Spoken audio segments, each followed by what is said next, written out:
राजगढ़ जिले के ब्यावरा कृषि उपज मंडी प्रांगण में मध्य प्रदेश भारतीय मजदूर संघ का जिला स्तरीय श्रमिक सम्मेलन आयोजित किया गया, जिसमें मुख्य अतिथि के रूप में मध्य प्रदेश शासन के राज्य मंत्री स्वतंत्र प्रभार नारायण सिंह पवार एवं विशेष अतिथि के रूप में भारतीय मजदूर संघ के प्रदेश महामंत्री कुलदीप सिंह सहित 85 अतिथियों ने मां सरस्वती के चित्र पर माल्यार्पण कर दीप प्रज्वलित किया। एकल गीत एवं अतिथि स्वागत के पश्चात मुख्य अतिथि श्री पवार ने अपने उद्बोधन में कहा कि समाज के हर क्षेत्र में भारतीय मजदूर संघ का प्रभाव है। देश में विभिन्न प्रकार के 29 कानून थे। भारत सरकार ने श्रम सुधारों के क्षेत्र में ऐतिहासिक कदम उठाया और सिर्फ 4 कानून बनाकर भारतीय मजदूर संघ को दिए 4 नए श्रम संहिता कानून देश में लागू किया। वेतन संहिता, उद्योग संहिता, सामाजिक सुरक्षा और व्यावसायिक सुरक्षा संहिता के माध्यम से श्रमिकों को न्यूनतम वेतनमान, समय पर वेतन भुगतान, सुरक्षा अधिकार आदि प्रदान किए। आपने कहा कि श्रमिक राष्ट्र के निर्माण की आधारशिला होते हैं। देश की अर्थव्यवस्था उद्योगों पर टिकी थी।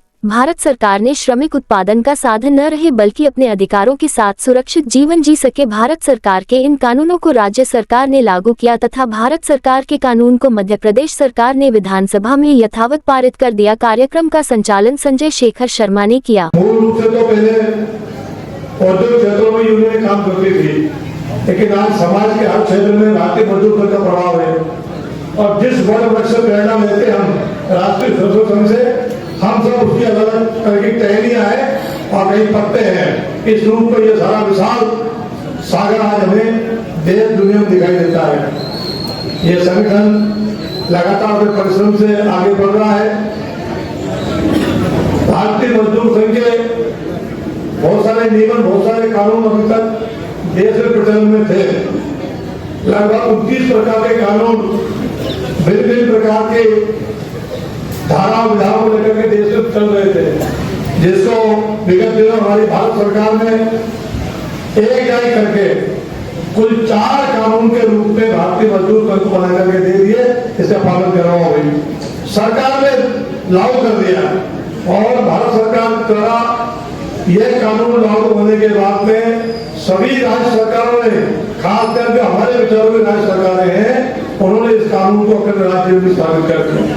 हमारी मध्य प्रदेश की विधानसभा ने भी अभी पिछले सत्र में नवंबर माह में भारत सरकार का जो कानून था वो यथावत जैसा पारित था वैसा का वैसा यहाँ मध्य सरकार ने अपने विधानसभा पारित करके और प्रदेश में लागू कर दिया। उसके कारण हमारे अनेक अधिकार जिनमें कटौती थी, जो लागू नहीं होते थे, जिसके कारण हमें परेशानी थी, उन सब असुविधाओं को दूर करते हुए और इस कानून के जरिए से हमारे मजदूर भाइयों को कोई शोषण न करे, कोई दुरुपयोग न करे उनकी सुविधाओं का, वो सब इस कानून के अंतर्गत शामिल किया गया है।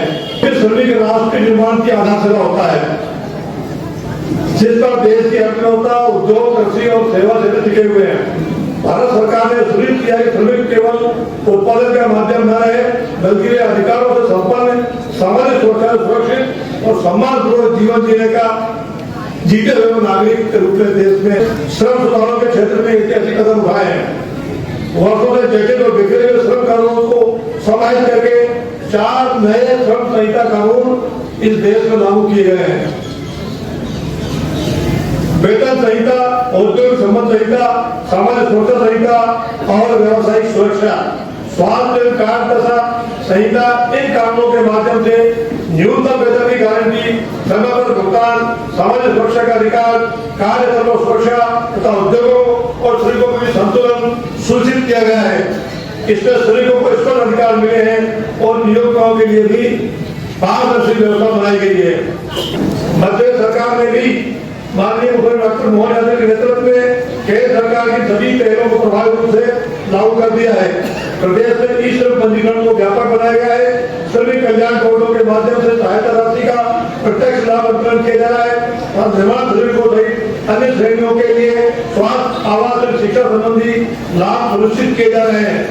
साथ ही कौशल विकास, रोजगार मेले और स्थानीय अवसरों के माध्यम से श्रमिकों को आत्मनिर्भर बनाने का निरंतर प्रयास किया जा रहा है।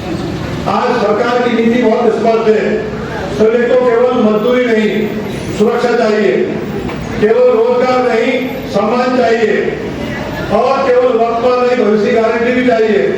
नए श्रम कानून और कल्याणकारी योजनाएं इसी सोच का प्रत्यक्ष प्रमाण है कि केंद्र राज्य सरकार मिलकर श्रमिकों के अधिकारों की रक्षा और उनके जीवन के स्तर के उन्नयन और उनके परिवारों के सुरक्षित भविष्य के लिए निरंतर हमारी प्रतिबद्धता रहेगी।